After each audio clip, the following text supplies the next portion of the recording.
horta sheekadan kala maana markii aad maqashiin how maxaa tiiriya may erti midii miidaysay maahino ardheecaanka sibidhkaba haddaan dhibic ka soo qaado ee dhuubsan kora lagu dare laguna dheecaansho dhadhankiiyo xaraarkiisu waa shay u dhalashahay nabadkaanu dhicinayaa liindhanaaniga dhijiye allah u naxariista waxay ku soo dhacday risambare la dhihi jiro lahaa jirna mugi dhegta la maroojiye codakida ilaahu aan laguugu cunin cabdullow codkiisa waxaa iiga daran waxa uu saa ugu dheelayaa waa dhaxalkii gabay ee maxamed gacal xaayo abwaankii allah u naxariistay dhaadhaada yeerays maqloosa waa maqlow haya maxay u dhaheenna waxaas waa laga darayay waxa kala dhacay ma ogta fariid maana iyo muuday adiridi adiriraano maana xanaaqdo ahanaaqdo yaa xanaaqa maana yaa dirida iid ii muudeey warkaaga kugu jiro haye muuday adhirfo waa dhirfi yaa dhirfa muudeey yaa su dhirfa maano maana waa baxdi abaxdo yaa baxa maano yay ka baxe muudeey warkaaga kugu jiro kii dheeray war ii soo sheego anna aan ka jiibiyo yaa war ii sheegaa kii dheeraay siin ku idhi waa suubise war waxaa la yaaba dadkani horta maxay noo sheegeen oonu fahamnay kuwaanayti waa ahaadeen adna waa ka daba ahaatan le waxaas annaga nala kama ag sheegi karo caku geedkan dimuqraadiga ahaan banacay warnamada maanta war cusub baan maqlay maanta aqalkii sare baarlamaanka war weynaa ka soo baxay meeqa kiilo ahay warkaas war aqal sare awalaanaanba war yar ka filayna midka weyn noo wad waa isla war mooyin yaa isla war mooy lama goodliyaas war cabdi xaashi baa boosti soo dhigay boosti maamul goboleedyada waa shar gareeyeen dawladduna waa lagu meenshan gareeyey beesha lixaadna laygay saarta layg anna commentiyan ka baxshay anigana reacti baan idhi war heedhahaye naga suga waana harqiseene mawjad miyaatihiin war aqalka sare waxaa shir jaraa'id ku qabtay guddoomiyihii guddigii wadaxaajoodka maamul goboleedyada loo xil saaray xildhibaan senatar faroole wuxuu yidhi khilaafkii u dhaxeeyey dawladda iyo maamul goboleedyada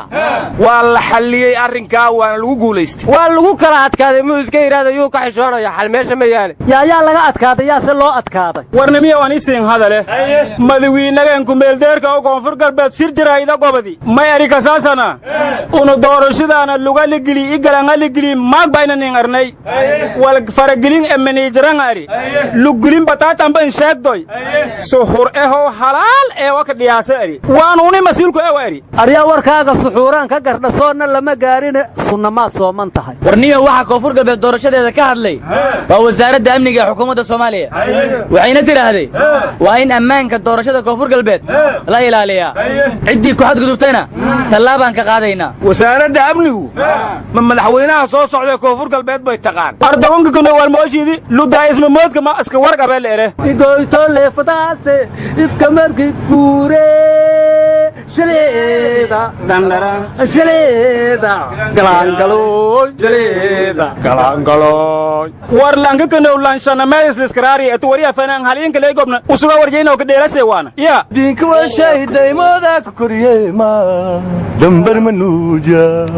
warnimayo war ma haysaane qaraxyadii shalay gaalkacya ka dhacay weli alla doodoodaa taagan xalana waxaan dhegaystay culummo ka doodaysa dilkii cabdiweli shacale cilmiyare qaar waxay leeyihiin in la dilaahi saxay ahayd qaarna waxay leeyihiin dilkaasi qalad buu ahaay aniguna hal wadaad baan ka qaatay wuxuu yidhi wadaadkaasu qaalad laguma suuliyo dembiilana dembiila ma xukumo baadilna baadil laguma saxo gacan nadiifahana wax daahirisa marka nin gafdiineed ku jira nin kaleoo gafdiineed ku jira oo asaga kiisa ka sii badano ma xalli karo kowna qofka isqarxiyey asagaa naftiisa lagula xisaabtamayaa oo dembi naftiisa ka galay wixii kaleto uu dilana waa dembi uu galay horaan waxaa loo yidhi gafxumo geeriya karoon hadda ka horaa waxaa la yidhi ibliisaa hooyadiis dilay markaasaa waxaa la yidhi ibliis wax hooyadii dila waa yahay habar ibliisna wax la dila waa tahay marka ninkii diinta ku xadgudba wax la dila waa yahay al-shabaabna wax isqarxiya waa yihiin warnimayo aniga waxaan la yaabay qaraxii ka dhacay kaawagoday waxaa la yidhaahday darawalkii waday gaariga qarxay waa la qabtay dhaaftay ayadoo darawalkii lahaayo ayaa gaarigii qarxay 10 qof dad ka badan waa ku dhinteen 10 kalena waa ku dhaawacmeen marka waxaan la yaabanahay ma booyad biyo u sidooha dadka maxaa gaariga looga fogeyn waayay maxaase dadka ag dhoobay gaari laga shakisan yahay anigu Soomaalidan waaba la yaabanayo meeshii balaaya ka jirtay soo dhoobtaan asay ku dhintaan anigu waxaan u malaynayaa nimanka darawalkaas qabtay asagay badbaadinayaan shacabka badbaadimayn war inta qarax ku dhimatay maalmahan inta hal loo dilayaa ka tar badan dilka dadkan waxa ku tartamaya la yiri Daacish iyo shabaab markan waa yaabanahay talo abaalmarinta bixinaya war ma ogidin dilka ugu faashuxma jawhar ayuu ka dhacay baa leeyahay abadkay dil qurxoon ma arkin anigu war dilku waa kala foolxu yahay inaan dhageysto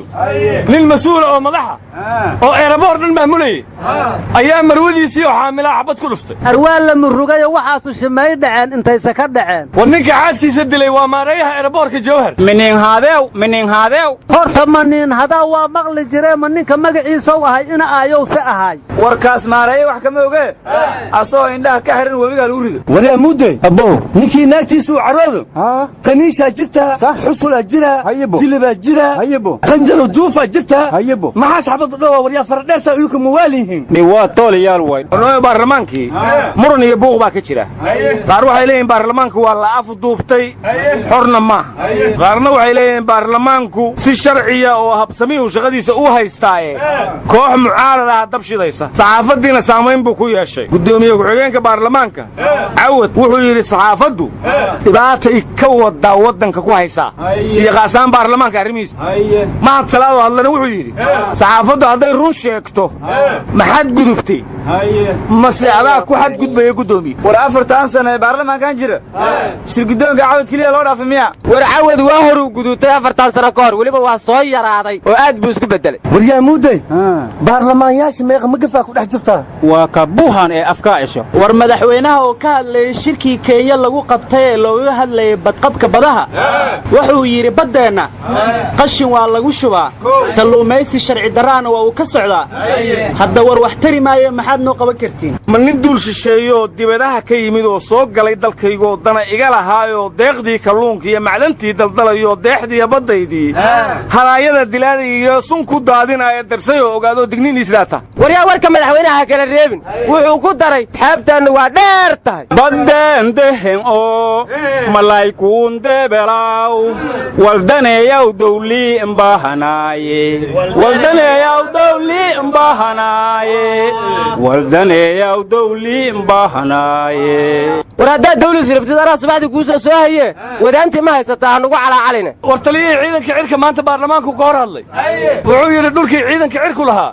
hay-ada ajnabi ayaa xoog ku haysta war dawankana dhulkiyoona irka allaaskale lankasay walkanagaden war iyagu waaba ciidamada cirke maxaa dhulka ka galay aryaadhaha haddiiba ciidanka hadda dhul laga heesto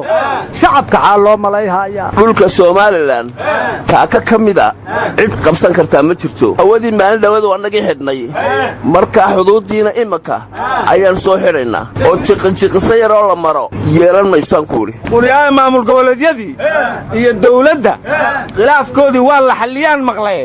sawir lagu farxo ma war annaga warkaas xaaf nooma sheegin aryaadhaha alseed sheekh axmed dhuxul waxaas nooma sheegin ununka dardaraha shariif ninka tabi maayn inoo reetay leheliye boowe cabdiwali warkaan nama oran dawladda maamuladay rifaysaa ismaana oga beesha caalam way arkaysaa kamana hadaliyo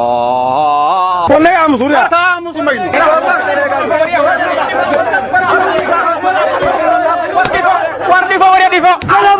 باس هيدن ربه